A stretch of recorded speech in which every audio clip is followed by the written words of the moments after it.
Hello, this is a Richard Lipp grand piano, 175 centimetres long, so about 5'9" long. Just come into stock, and I have tuned the piano and done a bit of voicing and generally assessed it. Very impressed with the piano. I've had Richard Lipp grand pianos in my house for most of my playing life, just particularly like them, and this size as well, so it's an excellent instrument. The casework is in good condition. It's very slightly faded here and there, as you can see. If we look at the top, that's where we always find the fading, a different colour slightly there, and you see this slight fading here too. So that obviously makes the piano less expensive. It's really a musician's instrument. We can certainly repolish the piano if you prefer. Has a typical leg style for this age of Lipp, which I think is unique to Lipps actually and distinguishes them from other pianos. Has 88 keys, and the key tops have been recovered, so they're not ivory. This is a typical logo for this age of Lipp too. The acoustic side of the piano is in excellent condition. I've tuned the piano and it has original pins. You can always tell Lipp tuning pins originals are much smaller, as a lot of good makes are. My standard lever here doesn't fit very well, but it's fine for tuning it. It's just that you can see that they are very small pins. The serial number on a lot of Lipp grands goes missing completely, as they do on a lot of Bechsteins, and it fades away. I thought originally this was a 1, but actually you have another piano that's very similar age and another Lipp, and I'm pretty sure now that's a 4. The acoustic side's all original, and there's the original logo there, which has lots of the medals. They're really alongside Steinway, Bechstein, and so on in terms of quality. The action's already well regulated, just needs a little bit of refining, and you can see it's had some new hammers at some stage, which have hardly been used since then, so that's very encouraging. And here's the unique style of action on the Richard Lipp. If you look at how the spring works here, if I let it check and then release my finger a little bit to release the check, you can see the spring's working perfectly. It causes it to go up.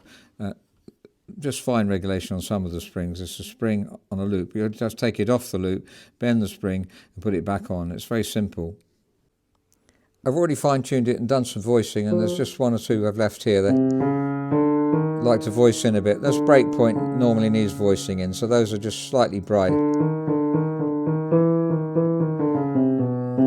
A very good breakpoint. You can hear very little difference in the tone of those two.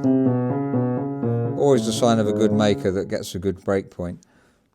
As we said before, the sign of a good maker is that you can match the tone of this one with the tone of that one, although there's a different type of string going to a different part of the soundboard. And just have a listen again. And that's excellent, such a beautiful tenor.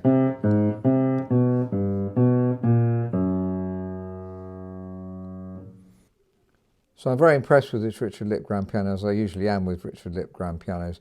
They've been kept well. But the touch here is extremely light. My first Richard Lipp also had a light touch. And if you want a light touch piano, or if you're used to early keyboards and like light touch, because they have much lighter touch than modern, then perhaps maybe 35 would be sensible, and then plus or minus 2 grams of 35, we could aim for that. Certainly evening it out. So normally the touch, as we know, as I've said before, is around about 50 is the touch for middle C. So this is very light touch indeed, but you might like a light touch if you're an older person, for instance, and don't play very much, then that might be ideal for you. Let's just compare the tone. I've got a Bluthner grand that's also just come in recently, so compare the two. So this is a Bluthner grand 1936. It's 150 centimetres long, so quite a bit shorter.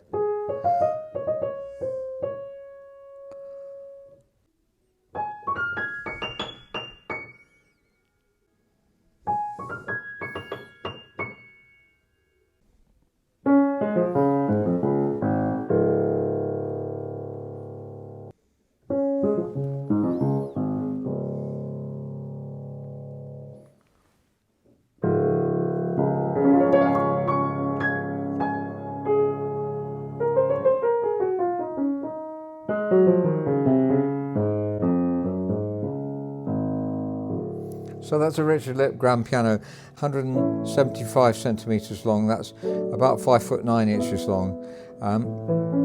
I've had a similar piano in my home for most of my playing life. I've sold one Richard Lipp and bought another. Just very impressive make, really. There's many features on the piano as a technician that you really appreciate, and there's various things, for instance, silly things in a way, that the cheeks and the front all are dovetailed in so beautifully that when you lift it out, it always lifts out in one piece. That doesn't matter, I know, in a way, if you're buying a piano, but it really is wonderful for the technician. I just love the shape of these too. This is typical Richard Lipp shape, and the music desk is the original style as well. The touch, by the way, is very light.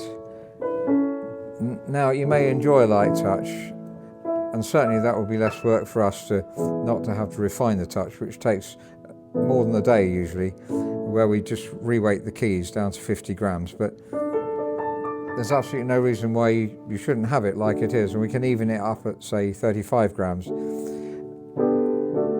can do that with most pianos. Not all pianos we can do that with. If there's enough room in the keys, then we can reweight the piano.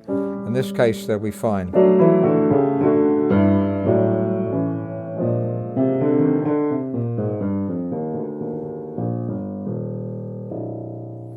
Such a warm sound.